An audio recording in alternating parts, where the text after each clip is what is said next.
Heavenly Manna, September 30th. The chosen text from 2 Corinthians chapter 5 verses 14. The love of Christ constraineth us. Explanation. It seems impossible to describe love itself.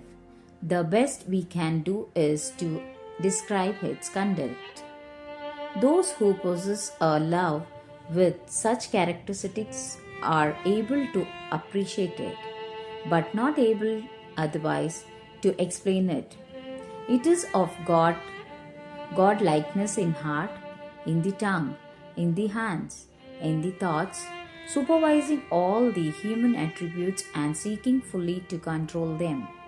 As disciples or pupils of Christ, we are in His school, and the great lesson which He is teaching us day by day, and the lesson which we must learn thoroughly if we would attain the mark of the price of a high calling in all its various features and ramifications, is the lesson of love. It takes hold upon and relates to all the words and thoughts and doings of our daily lives. As a poet has said, as every lovely hue is light, so every grace is love. Reprint number 3150 and reprint number 3151. Amen. Welcome to the Deep Dive. We take complex source material and really try to boil it down for you. Get to the core insights. Exactly. And today, forget, the usual definition of love you see on greeting cards. Right. We're digging into source material that presents love very differently. It sort of strips away the spontaneous emotion. Completely. And shows it as this, demanding compulsory force that all circles around 2 Corinthians 5.14. The love of Christ constraineth us. And that word constraineth, it's really key here.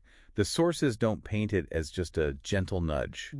No, it's more like being powerfully compelled, driven almost, like a binding obligation. Mm-hmm. It's not presented as a suggestion at all. It's foundational. Okay, let's unpack this. So right off the bat, the text says love itself is, quote, impossible to describe. Mm-hmm. You can only really understand it by looking at its conduct, which is, that's a radical idea, isn't it? Yeah. Defining something purely by mandatory action, not how it feels inside. It really is. So if we can't describe the thing itself, where does this very demanding characteristic love actually come from, according to the source? What's fascinating here is how it flips our usual expectation. Love isn't spontaneous. The source is specific that it's of God. Of God. Yeah, and it equates this directly to godlikeness, which, sounds maybe a bit general at first. All right, like an ideal. Exactly. But then the source material gets really granular about it. Ah, okay. And it sets up these specific targets, you said, things that aren't negotiable for this godlikeness. That's right. It has to be there in the heart, in the tongue, in the hands, and in the thoughts. Wow. That level of control, it sounds incredibly demanding. If the source is asking for that kind of total supervision, how does it deal with, normal human mistakes or just momentary lapses? Well, the thing is, it doesn't really seem to leave room for that. The source insists this love must supervise and seek fully to control all the human attributes. Fully control. It's like an internal manager, and it's mandatory. The implication is pretty clear. If one of those areas, say, your tongue isn't under control, then this specific love, the one required by what it calls the high calling, well, it's just not operating. So if this force is meant to control all human attributes, it sounds like it needs, some kind of training, not just a switch you flip on. Exactly. And that's where the source shifts metaphors a bit. Yeah. It talks about the believer not just being supervised, but as a disciple or pupil of Christ, Right. who is actively in his school. In his school. Okay, so that sets up a learning process. It defines the daily curriculum, essentially. Yeah. The great lesson being taught day in and day out is explicitly this lesson of love. The lesson of love. And the crucial point, analytically speaking, is that the text sees mastering this thoroughly learning and actively showing this pervasive control as absolutely mandatory.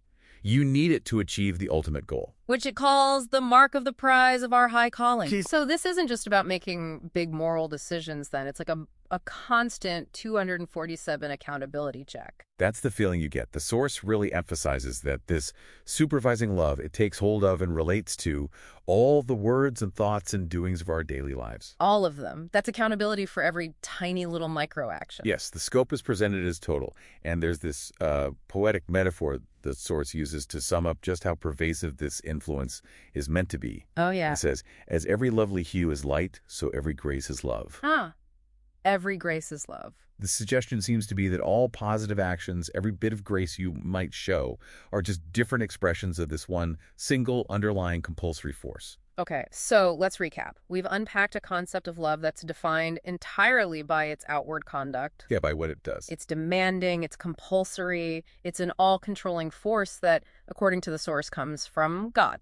And it's mandatory if you want to achieve what the source calls a higher calling. The real complexity, I think, is in that total scope. It's not leaving us with some warm, fuzzy feeling, Not at all. but with a very detailed, non-negotiable job description, really, for your heart, your tongue, your hands, your thoughts.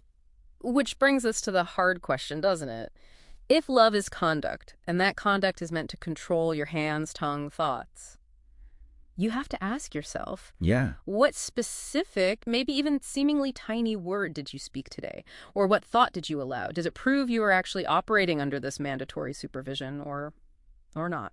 That's the real challenge hidden in that word constraineth. It's a daily, moment-by-moment thing. Something to really think about.